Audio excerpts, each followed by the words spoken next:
I have no idea why they would want to censor me. Like, I'm just a single mother that wanted to get the message across that, hey guys, we have a biohazard on our hands, and I wanted to let people know who was doing it so they could be on watch for it. I've had to yell at people for on the borderline property line of my backyard.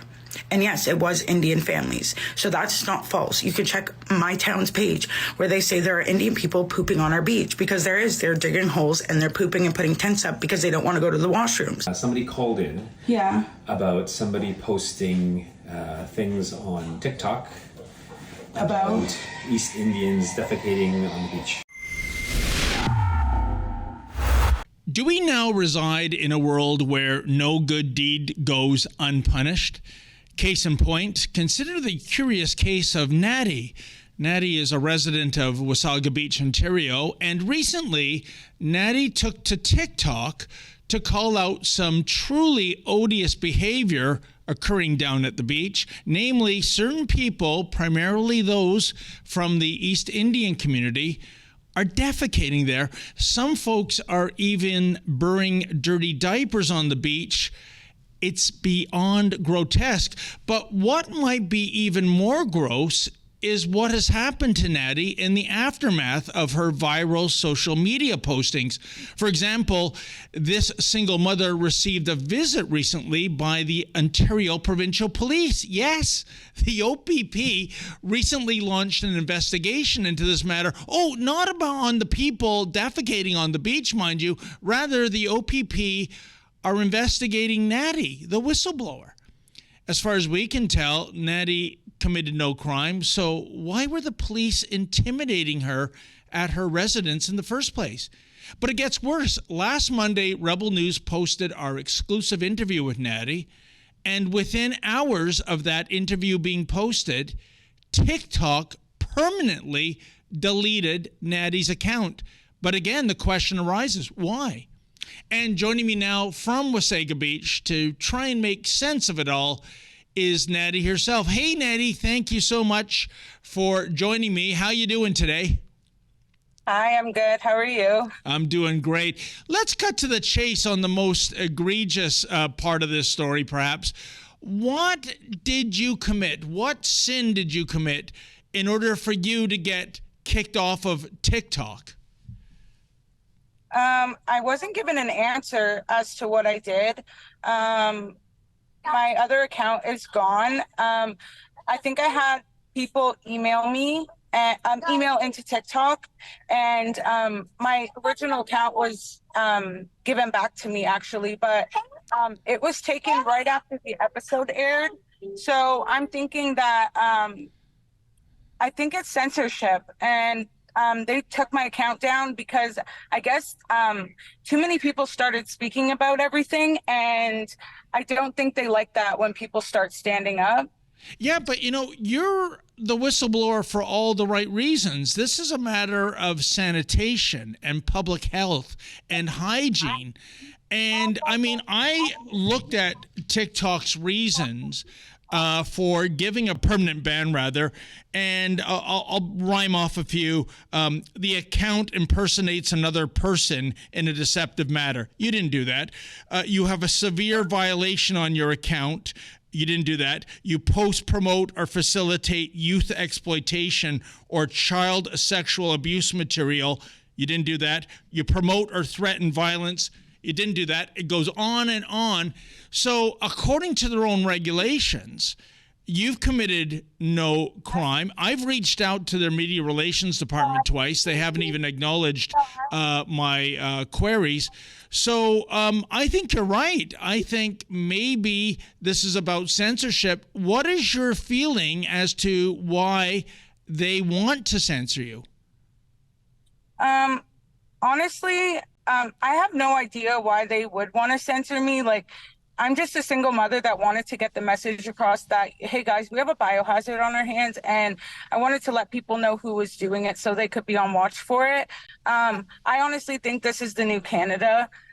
Even with the news, with the media, everything is super censored. And I think because a lot of people were too scared to speak up, and then now you have people coming forward, and telling their stories. And this goes on for a lot of different things. Of course, they wouldn't want that out there because they're realizing that Canadians are actually waking up. And I think that's the reason why they did it was because people are starting to stand up and defend themselves and defend the country. Yeah, you know, Natty, I think you're right. You told me off camera you had an interview with Toronto radio station AM 640, and the producer told you prior to the interview you are forbidden from mentioning any kind of identifiable traits of these people.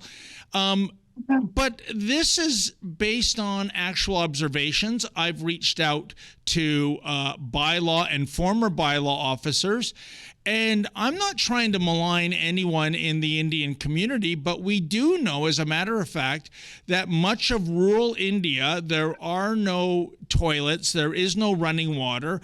And maybe when they come over to a country like Canada, they're just not aware of that things are different, that it is not de rigueur standard behavior to defecate on the beach.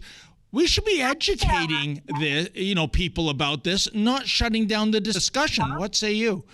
Yeah, that's how I feel as well. And that was my message from the beginning. You know, I told people I'm not promoting violence. I'm not promoting racism. The whole idea of this was, I said, you know, some people may not know. That's not something that you can do. I've heard that in the countryside, in places like India, it is not frowned upon to defecate in the open. And sometimes there wasn't access to toilets. Also with toilet paper, some people don't know that it goes down the toilet. Like, in my opinion, all we can do is educate. And that's really what I wanted people to do. And what my whole point of this was to push the, push people to say, hey, you can't do this. Never once did I say I want anything to turn violent. I said the first thing we need to do is educate. And then if they do not take into consideration what you were telling them, then you would have to reach out to a law enforcement or somebody that could help you in the situation further, because there's not much you can do except educate, in my opinion. No, well said, Eddie. And I think it's shameful that there are so many people in charge who are just in denial about this. The town of Wasaga Beach mayor, Brian Smith, he said this was all a bunch of misinformation. But riddle me this, Natty. If this is misinformation, if this is not happening, if this is a hoax, why is it that the town years ago passed an unenforceable bylaw banning tents on the beach, and then just last Monday passed a motion asking the province to enforce that ban, because technically Wasaga Beach is not part of the town of Wasaga. It's a provincial park. So if there's no problem, why the tent ban? And you know, as you and I know, but some of our viewers might not know, there are allegations that people use fully enclosed tents as a temporary outhouse, if you will. So again, if the mayor says this is misinformation, why is he so gung-ho to get these tents banned? That's what I was saying. That was actually, I was talking to my parents, and that was the first thing they said was, if this wasn't an issue, why did they act on this so quickly instead of saying, oh, it is misinformation, it is wrong? Why would they pass that so quickly and want to get it done so fast? I think because of the amount of how viral my videos went, there was more people aware now, and they knew that if people went to the beach, there is a good chance they would have cited something, and they wanted to put a stop to that right away. The idea of the Ontario Provincial Police making a house call on you after your video was done, you committed no crime. I know you told me off camera he was a nice officer and everything, but the question is, why are you here? And, you know, thankfully, you had the presence of mind to record your interaction. Let's just throw to a clip of that right now and show the folks this, I guess, gentle interrogation that you received on the behest of the OPP. Somebody called in about somebody posting things on TikTok About East Indians defecating on the beach. If you see my TikTok, I was on like the radio show. I spoke on my What is your experiences. TikTok? It's Natty Lynn 2.0. Natty Lynn 2.0. I personally have not had any calls for this type of behavior on the beach. Yeah. And from what my understanding, it's actually these actual incidents happened some time ago. No, it's been recently. They could have been doing more than harassing a single mother.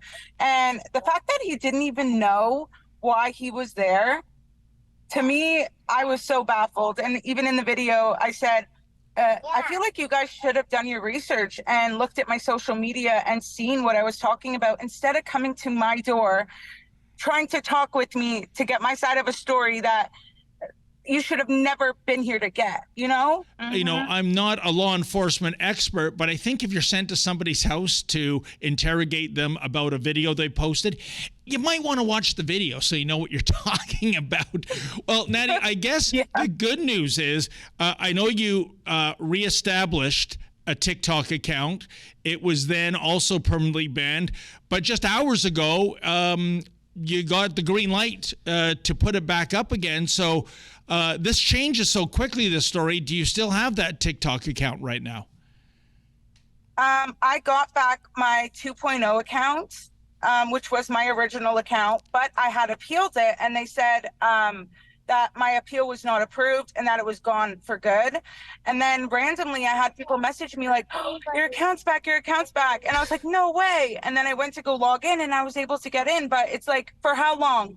Because if I did nothing wrong and people were able to go out of their way and get my account closed, that's not trustworthy for me. Like I don't feel even like safe anymore talking on the platform when I did nothing wrong, first with the police, now with TikTok. It's like, why are people trying so hard to censor me if this wasn't the truth, you know, and the truth hurts. So I do have the account, but for how long is the question. Overall, I just want to say that I will not be silenced. And I think that what I'm trying to do is something positive. And whether or not people are seeing that, I feel like I have so much support and I will continue to speak up. This is across Canada. I don't want to stop at just Wasaga Beach. I have a lot to say and there's a lot that needs to be addressed. So my end goal from here is I want to probably try and do something Ontario-wide, maybe even Canada-wide, because my comment sections have shown me things are happening all over the place. And I feel like I'm still going to keep holding people accountable and I'm still going to be standing up for what I know is right, whether people try and censor me or not. I think in my heart, this is my calling and I want to do the right thing by keeping people safe and keeping Canada the way it should be, you know? Folks, I know you love it when Rebel News brings you the other side of the story, but the fact remains we need your help. Unlike the mainstream media, we don't get a nickel's worth of funding from the federal government, nor would we accept it if offered. So please, if you can, go to rebelfieldreports.com. That's rebelfieldreports.com. And if you're able to, kindly make a donation.